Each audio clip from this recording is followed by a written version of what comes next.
You may be seated.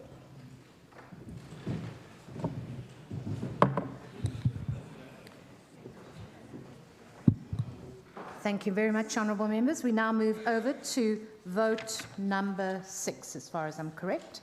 If I'm correct, that's correct. Vote 6, the vote 6 on health. I see the honourable minister.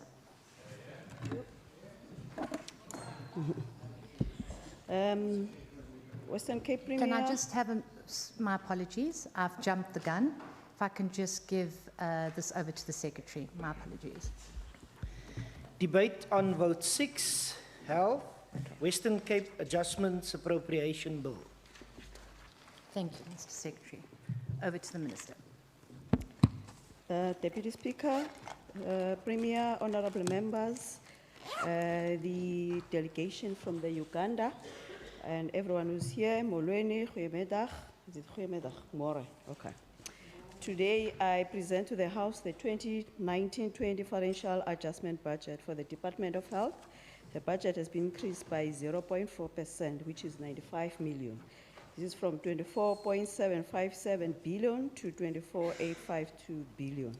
I will highlight the most significant additions in this budget, which are 26.16 million, that is the budget for the medical interns, which the department, we received 204 additional medical interns in January 2019, over and above the usual 350. The National Department has availed additional funds through this budget. This is still insufficient as per the promises the South African President made on human resource stimulus package. Second one is 19.5 million, which we got it through the National Department as part of the phase one of the NHI for the additional doctors. Western Cape approach had been when we have to claim the expenses from the National Department. The additional funds will also be allocated to the Central Karoo, not only in the Eden or Garden route. Central Karoo and West Coast will also benefit so that we can be able to have more doctors or through additional sections. 20 million for the security for the health facilities with an additional boost increase to ensure a high level of safety for our patients and staff. Crime is absorbed by health. I condemn the incidents, for example, of yesterday when staff from the NGOs and others who brought health services in Khayelitsha during the World AIDS Day were robbed of their possession, from the cell phones to the cameras. ETV cameras were also stolen. This is sad that the community who need these services most will rob them, the people who are trying to help them. The money that was intended to bring health services is now used for their security. 37.7 million is the budget for community health workers, which has been increased because of the 8-hour workday shift. Community health workers are crucial in the department services to strengthen community-oriented primary care. We support their call for additional salary. 55 million is the global fund rollover, where the project has reached an end. We appreciate the trust displayed by the international funders for entrusting the Western Cape as one of the few sites to introduce Young Women and Girls project that included cash incentives. We had 10,000 young women enrolled from the Klipfontein substructure to Mitchell's Plain areas, undergoing a year-long workshops to empower them through life skills and economic opportunities.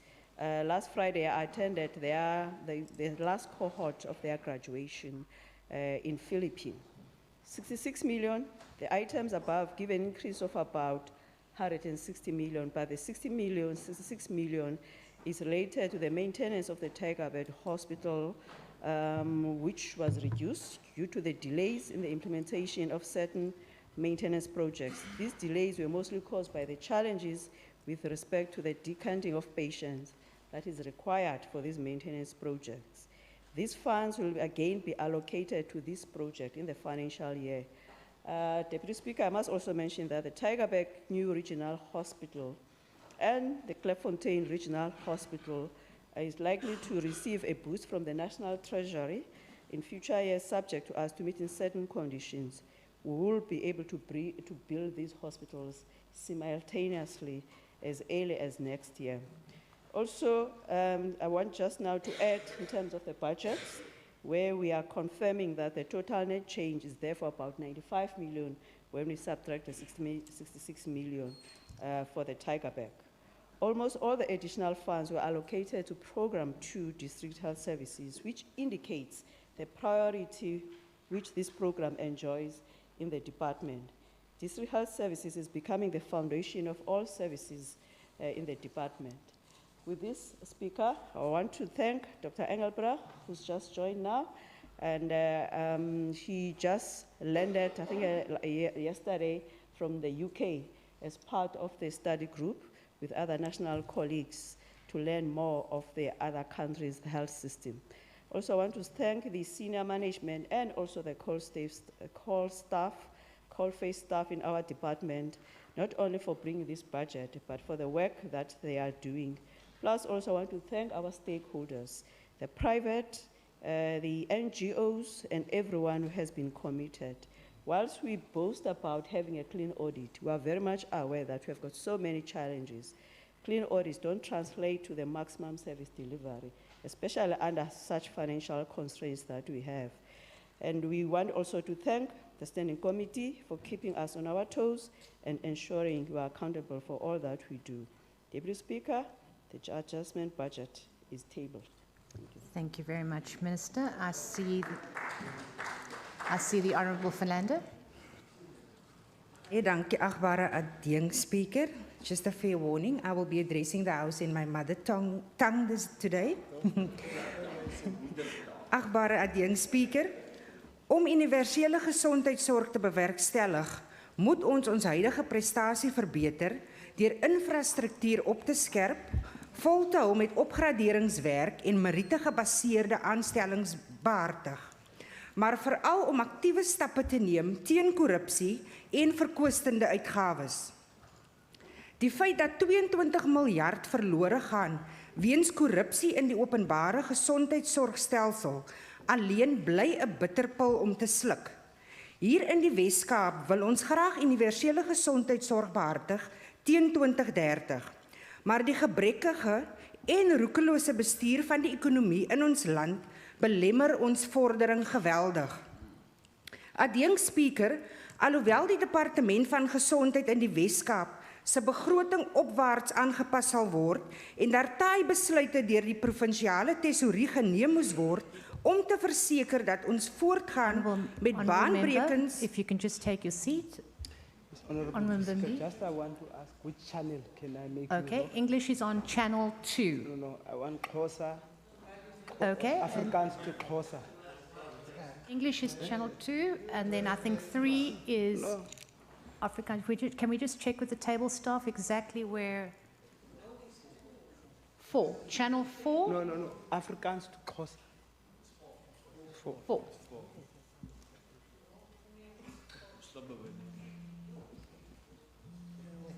Have you got it, Honourable Member? Apologies. Honourable Member, you may continue. Adjunct Speaker, alhoewel die Departement van Gesondheid in die Wes-Kaap se begroting opwaarts aangepas sal word en daartoe besluite deur die provinsiale tesourie geneem moes word om te verseker dat ons voortgaan met baanbrekersverandering in die Wes-Kaap en bewerkstellig vir elke burger. Ek verwelkom dus die aanpassings wat aan die Departement van Gesondheid in die Wes-Kaap se begroting gemaak is. Ek wil spesifiek die aankondiging van 'n bykomende R17 miljoen verwelkom, sodat die departement kan aanhou om pogings te ondersteun wat die drywers van HIV, TB en geslagsgebaseerde geweld in die Wes-Kaap in die wielery. Die R20 miljoen beskikbaar gemaak vir die nuwe veiligheidsraamwerke in beide landelike en metrofasiliteite en die R37 miljoen om gemeenskapsgesondheidswerkers se ure te verleng. Dit alles sodat ons vir pasiënte 'n beter diens kan lewer. Hierdie aanpassing sal verseker dat ons voortdurend die kwaliteit van ons dienste in die Wes-Kaap verbeter. Dit is jammer dat die geoormerkte toewysing vir die instandhouding van die Tygerberg Hospitaal verminder moes word. Gegee die stand van finansies in ons land, blyk hierdie besnoeiing die begin van baie meer te wees, aangesien die nasionale regering nie in staat is om moeilike finansiële besluite te neem nie. Daar is 'n traagmenigtigheid rondom ons welstand. Nasionale regering ignoreer met opset die gevaarligte met betrekking tot nasionale gesondheidsversekering.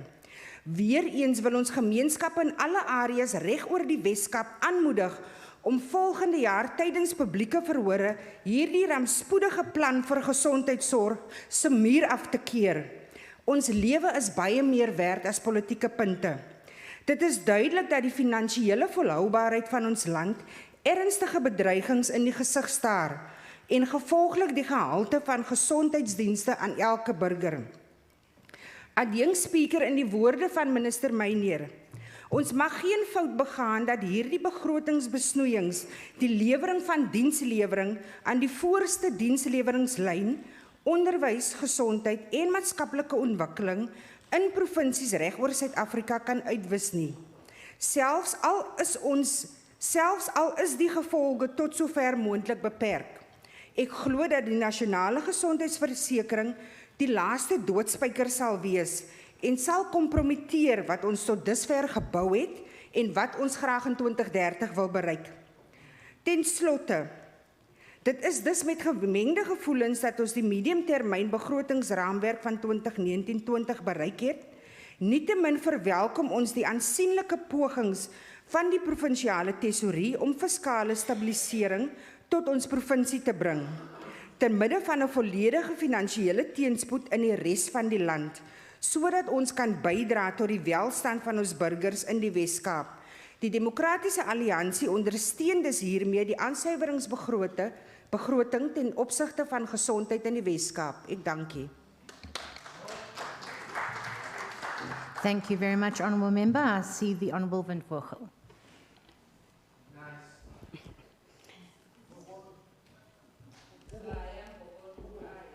Honourable Speaker, Premier, Leader of Opposition, Honourable Members, our guests, allow me to say that I am happy that through the budget adjustment, the Department has finally made provision to pay community health care workers a 3.5 stipend they have fought for so vigorously.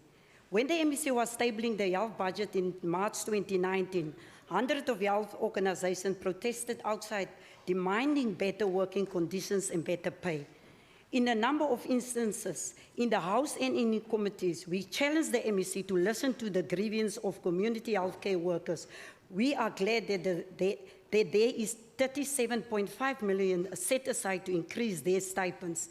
These workers are playing a critical role to take healthcare service to the people in communities. It was very wrong for the department to ill-treat and allow the NGOs to victimize them. I hope that as a next step, the MEC will investigate working conditions and address those concerns. We are giving you advice, MEC. Speaker, yesterday marked World AIDS Day. A 2018 study by the Human Science Research Council showed that although the Western Cape reflects the lowest rate of HIV prevalence, the study showed the province had seen an unprecedented rise. More resources are needed to do more research around factors influencing the rise. Given this reality, the department has moved to decrease the budget for comprehensive HIV and AIDS component under Program 2 by over 24.7 million. The budget for human papillomavirus vaccine has also been reduced. The MEC must shed some light on these decisions as they really don't make any sense at all. Speaker, I want to turn to the budget for emergency medical services. Our emergency medical services are experiencing severe service pressure. In the Western Cape alone, especially in the areas flagged as red zones, people are forced to wait 5 hours for ambulances that never arrive. The Treatment Action Campaign on its title, The State of Province Healthcare System, Spotlight on the Western Cape, noted that, open quote, the provincial emergency medical services and planned patient transport system in the province are characterized by long waiting times, a lack of reliability and indignity, all experiencing the most vulnerable and frightening moments of life for people who depend on these services, close quote. The TAC continue to say the unavailability unavailability of ambulances means that many people are forced to make substantial out-of-pocket payments to access the health service at facilities. For those who are unable to pay, they have to wait for an ambulance, which often takes hours to arrive or does not arrive at all.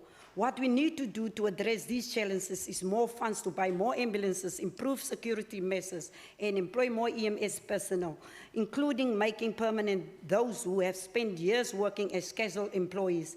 What we have witnessed instead is budget cuts amounting to over 5.5 million for the emergency transport sub-program.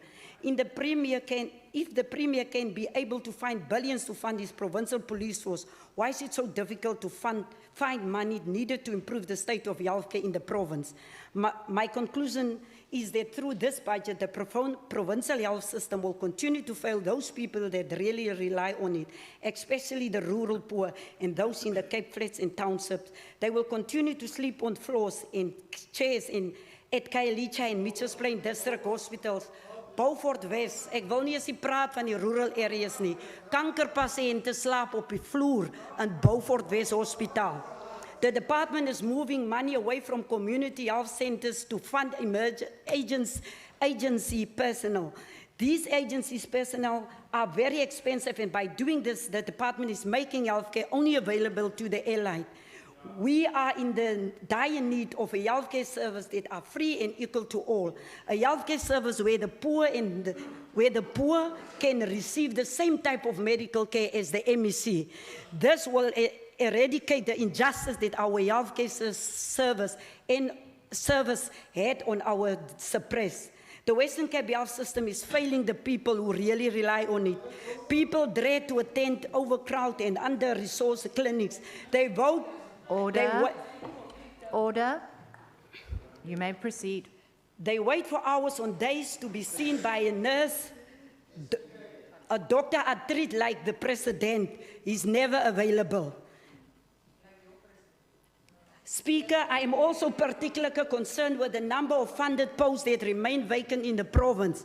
It should be noted that unlike other departments, this year the Department of Health did not surrender any money which was meant for compensation of employees back to the provincial treasury. In part, this is due to the support from the national government, which was granted the province additional funds to assist with meeting their salary obligations for posts already filled. The budget cuts and shift in Program 8, health facility managers are cause for serious concern. In total, over 66 million marked for maintenance and capital projects at Tygerberg Hospital have been taken away. This is the modus operandi used to systematically collapse the GF Chooster Hospital. We have to be worried. In conclusion, the long-term solution for the shortage of human resource and to ensure equality access to healthcare services in the province lies with the National Health Insurance. In this budget, an additional 90.5 million for the NHI grant has been awarded to the Western Cape province. The NHI will ensure universal healthcare coverage where everyone receives the quality healthcare regardless of the economical status. I thank you. Thank you, Honourable Member. I see the EFF. Honourable Member Clerko. Thank you, Deputy Speaker. With regards to Program 6 of the Health Science and Training, the issue of the staff capacity in hospitals is of utmost importance. This is so because of adequate staff that is vital when it comes to the delivering of services to our people, especially in the public hospitals. When one closely scrutinizes Vote 6 of this adjusted estimates, the provincial revenue and expenditure then finds out that about 1.9 million was spent on bursaries for nursing students who consistently fail their nursing course. The department is not even bothering itself to find out why these students are failing the course that costs millions of taxpayers' money. This is about a double of the failure that is done by both the department and as well as the students that are also failing. And then in terms of staffing capacity, this has got a direct impact, in particular to areas such as the rural areas that are have got this high shortage of nursing staffing. Another concerning issue here is the shifting of funds from projects aimed at providing service delivery to townships. And those funds are taken to other projects elsewhere and mostly in areas that are closer to the city. For example, the 2.4 million that was shifted from the project that was aimed at providing dental services in Kailicha, this money was taken elsewhere because the DA-led government believes that the people in the townships do not matter and only matter when it comes to elections. As far as to the issue of hospitals that have been burning in the Western Cape, such as Mitchell's Plain, we hereby appeal to the minister to look at how those facilities are being upgraded in order to ensure that we do not have a situation whereby we take our people to hospitals and they go and burn in hospitals. Honourable Member, finish off, please. The poor people continue to queue in long lines in these hospitals and clinics, and we appeal to you, Minister, that look at those kind of challenges. Thank you very much. Thank you very much. I see the Honourable Heron. Okay, we pass. I see the Honourable, no, sorry, my apologies. Let me just get past that. And then I think we end with the Minister if we've not got Honourable Members' questions here. That's over to you, Minister.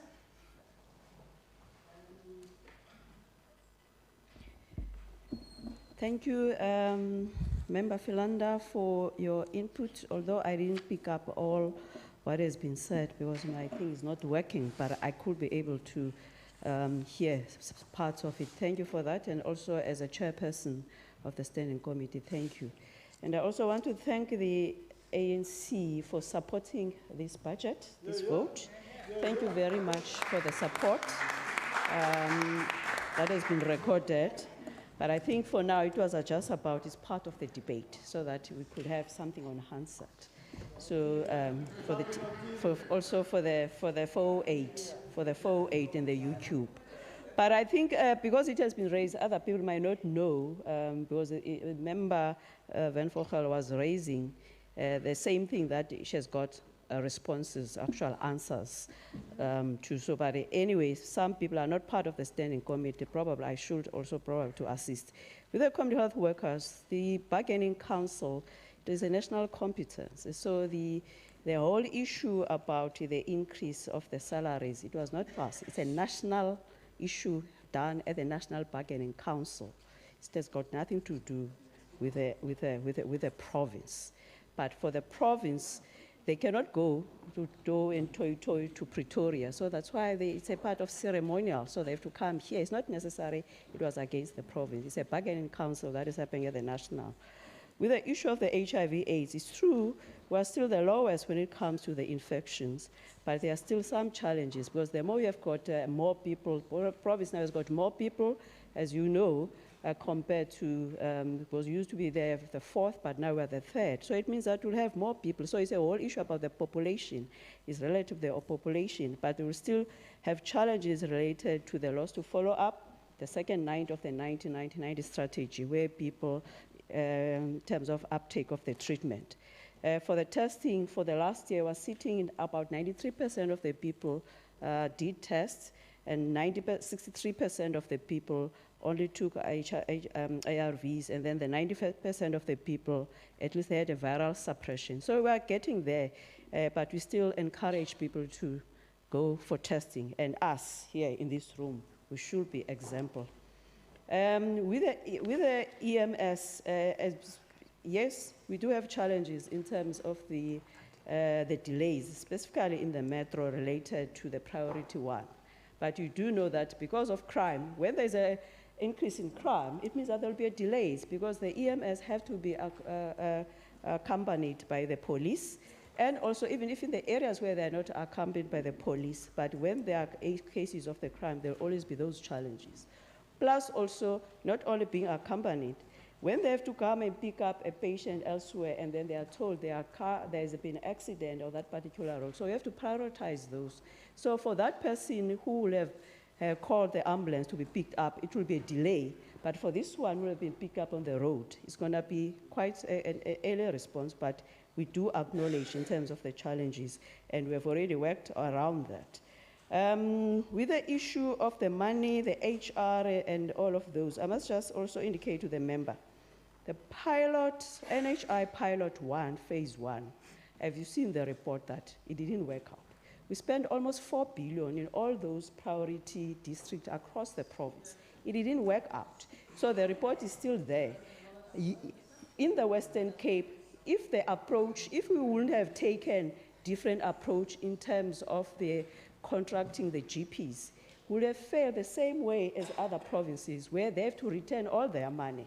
But for us, we said that no, we want to integrate these GPs, because it's no use we contract a GP in Beaufort West, but it's contracted in Pretoria, and then they are corresponding with Pretoria, but without an input within the district. So what we did is about to integrate within the whole system and strengthen. So what they do is that we pay for those, and then towards the end of the year where they do the adjustment, they pay us back. So that is the money we are talking about. It's not about that they are doing us a favor. No, it's our money that we have already contracted the GPs for. But the issue is about the human resource, where we all agree that the number of the staff that we currently have is not proportional to the number of the challenges we have in terms of the increase in quantity of the numbers, plus also the disease profile, because people present with comorbidities, a different cocktail of the disease. Why? Because of the unfunded posts. Currently, in the Western Cape, actually for the whole of South Africa, we will have more than 500 of the medical officers who will have completed ComServe, but they've got nowhere to be placed. They'll be unemployed because there's no money. And you recall the president made an announcement about the human resource stimulus package, where it was said over 5,000 of the critical posts will be filled. Up to this day, that money went back to the National Treasury. There is no money. And for some of us, we ended up employing those people in the first quarter, and we're using our money is still unfunded. I'm not even talking about the issue related to the medical interns. So we have to account around that. With the Tiger Back money, that money comes back to the system. As I indicated, that when you have to do the maintenance and the patients are still utilizing it, let's say in a particular ward, you cannot do much in terms of the pace that you want, because you have to decant the patient and go elsewhere, which delays. So this money now we're taking for in the following year. It's not necessary that the money get lost. And then in closing, our member, the students are the CPUT and UWC students. Those students, they belong to the universities. So for us, we are giving the money to the universities, and then they are the ones who are giving to the students that they will have they elected. It's not necessary that it's our students. So it needs the whole of a multi-sector, whole of society approach in terms of the students to be able to complete the course. And now in closing again, the member reminded us it was World AIDS Day yesterday. I still want to encourage the members, just like we have encouraged the civil society, the private and everyone to take responsibility, because the theme says that all of us need to be responsible. Also, I want to acknowledge that it's part of the 16 days of activism for no violence against women and children. We need to do everything in our power to eliminate the violence, leaving no one behind. Specifically, as we know that South African Constitution is paramount and treats everyone equally.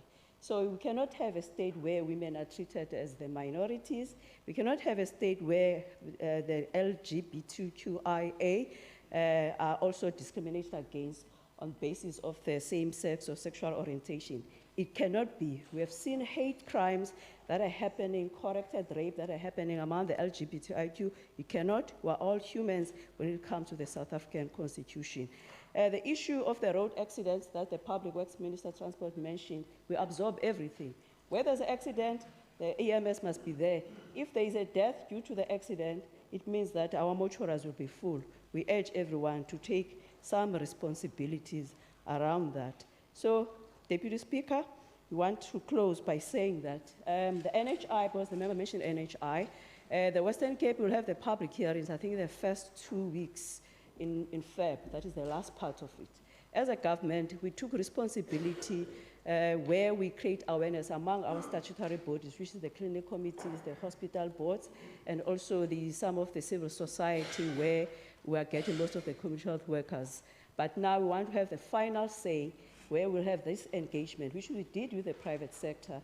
It's going to be the 25th of January, where we'll be able to engage specifically on how the Western Cape can pilot universal health coverage. I'm not talking about NHI, universal health coverage, because we don't have to wait for the national in terms of how things should happen.